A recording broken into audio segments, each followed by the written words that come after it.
Senator from Utah. Mr. President, fear has become an all too prevalent quality in American political discourse. And unfortunately, fear is unavoidable when debating the substance of the resolution before this body today. That is climate change, socialism, and the Green New Deal. On entering this debate, I have a little fear in my heart as well. But, Mr. President, my fear at this moment may be just a little different than that of some of my colleagues. Unlike some of my colleagues, I'm not immediately afraid of what carbon emissions unaddressed might do to our environment in the near-term future, or our civilization, or our planet in the next few years. Unlike others, I'm not immediately afraid of what the Green New Deal would do to our economy and our government. After all, this isn't going to pass. Not today, not anytime soon, certainly. Rather, after reading the Green New Deal, I'm mostly afraid of not being able to get through this speech with a straight face. For Mr. President, I rise today to consider the Green New Deal with the seriousness it deserves. This is, of course, a picture of former President Ronald Reagan naturally firing a machine gun while riding on the back of a dinosaur. You'll notice a couple of important features here. First of all, the rocket launcher strapped to President Reagan's back, and then the stirring, unmistakable patriotism of the Velociraptor holding up a tattered American flag, a symbol of all it means to be an American. Now, critics might quibble with this depiction of the climactic battle of the Cold War, because while awesome, in real life there was no climactic battle. There was no battle with or without velociraptors. The Cold War, as we all know, was won without firing a shot. But that quibble actually serves our purposes here today, Mr. President, because this image has as much to do with overcoming communism in the 20th century as the Green New Deal has to do with overcoming climate change in the 21st. The aspirations of the proposal have been called radical. They've been called extreme. But mostly, they're ridiculous. There isn't a single serious idea here, not one. To illustrate, let me highlight two of the most prominent goals produced by the plan's authors. Goal number one, the Green New Deal calls essentially for the elimination of airplanes. Now, this might seem merely ambitious for politicians who represent the densely populated northeastern United States. But how is it supposed to work for our fellow citizens who don't live somewhere between Washington, D.C. and Boston? In a future without air travel, how are we supposed to get around the vast expanses of, say, Alaska during the winter? Well, I'll tell you how. Tauntauns, Mr. President. This is a beloved species of reptomammals, native to the ice planet of Hoth. Now, while perhaps not as efficient in some ways as airplanes or as snowmobiles, these hairy bipedal species of space lizards offer their own unique benefits. Not only are tauntauns carbon neutral, but according to a report a long time ago and issued far, far away, they may even be fully recyclable and usable for their warmth, especially on a cold night. What about Hawaii? Isolated 2,000 miles out into the Pacific Ocean. Under the Green New Deal's effective airplane prohibition, how are people there supposed to get to and from the mainland? And how are they supposed to maintain that significant portion of their economy that's based on tourism? At that distance, swimming would, of course, be out of the question, and jet skis are notorious gas guzzlers. No, all residents of Hawaii would be left with is this. This is a picture of Aquaman, a superhero from the undersea kingdom of Atlantis, and notably here, a founding member of the Super Friends. I draw your attention, Mr. President, to the 20-foot impressive seahorse he's riding. Under the Green New Deal, this is probably Hawaii's best bet. Now, I'm the first to admit that a massive fleet of giant, highly trained seahorses would be cool. It would be really, really awesome. But we have to consider a few things. We have no idea about scalability or domestic capacity in this sector. The last thing we want is to ban all airplanes and only then find out that China or Russia may have already established strategic hippocampus programs designed to cut the United States out of the global market.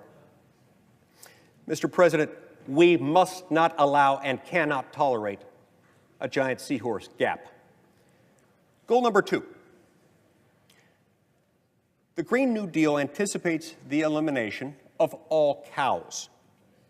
Talking points released by the sponsors of the resolution the day it was introduced cited the goal of, quote, fully getting rid of, and I'll paraphrase a little bit here, flatulating cows.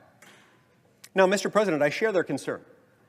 But honestly, I think you've got to remember that if they think the cows smell bad, just wait till they get a whiff of the seahorses.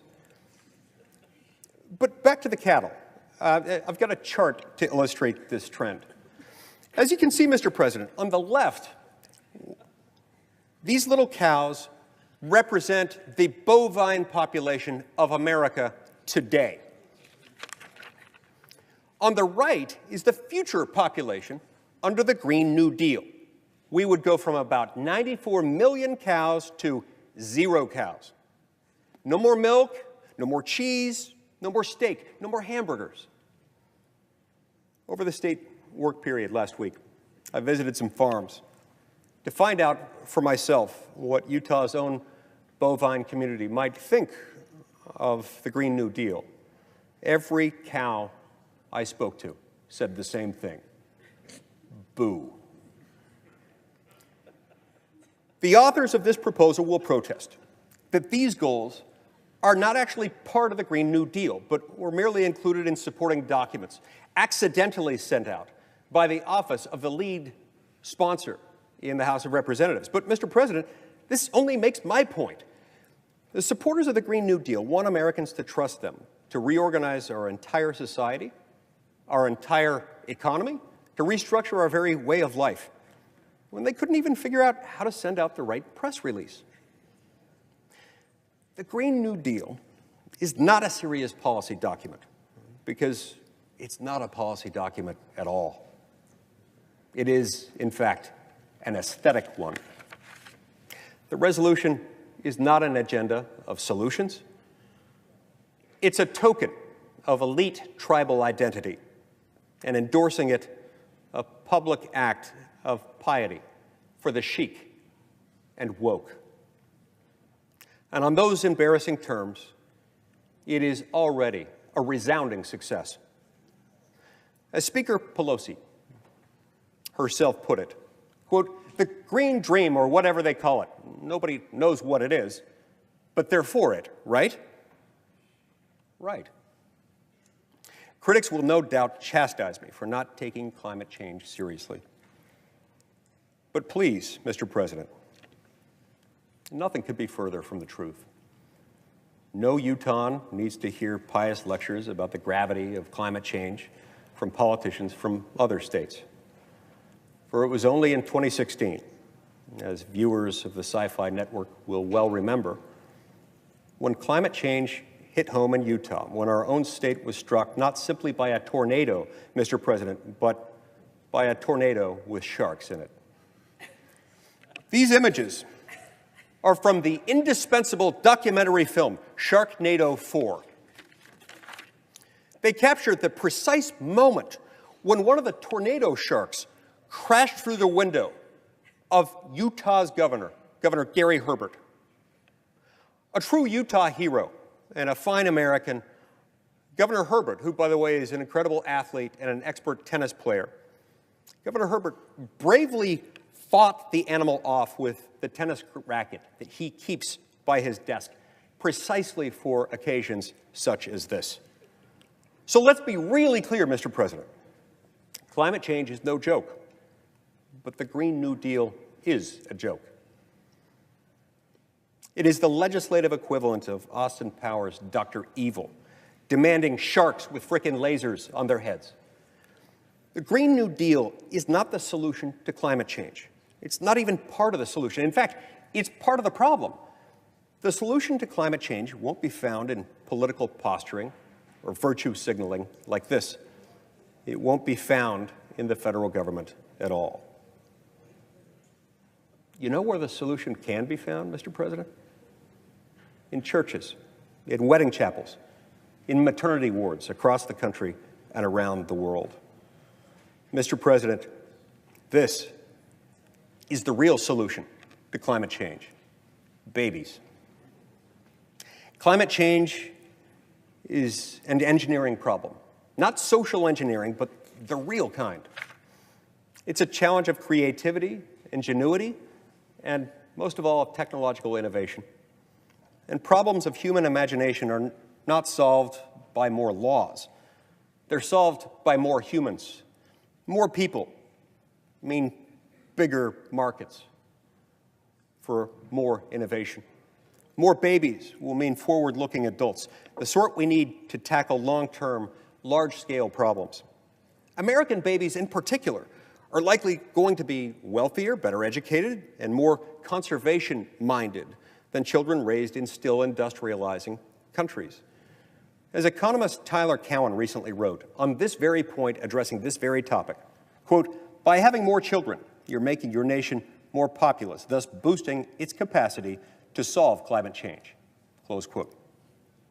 Finally, Mr. President, children are a mark of the kind of personal, communal, and societal optimism that is the true prerequisite for meeting national and global challenges together. The courage needed to solve climate change is nothing compared with the courage needed to start a family.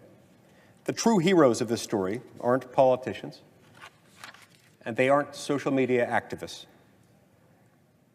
They are moms and dads, and the little boys and girls that they are at this very moment, putting down for naps or helping with their homework, building tree houses and teaching them how to tie their shoes. The planet does not need for us to think globally and act locally so much as it needs us to think family and act personally.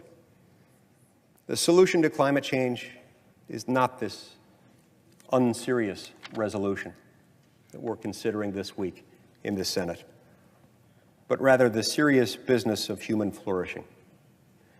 The solution to so many of our problems, at all times and in all places, is to fall in love, get married, and have some kids. Thank you, Mr. President. I yield the floor.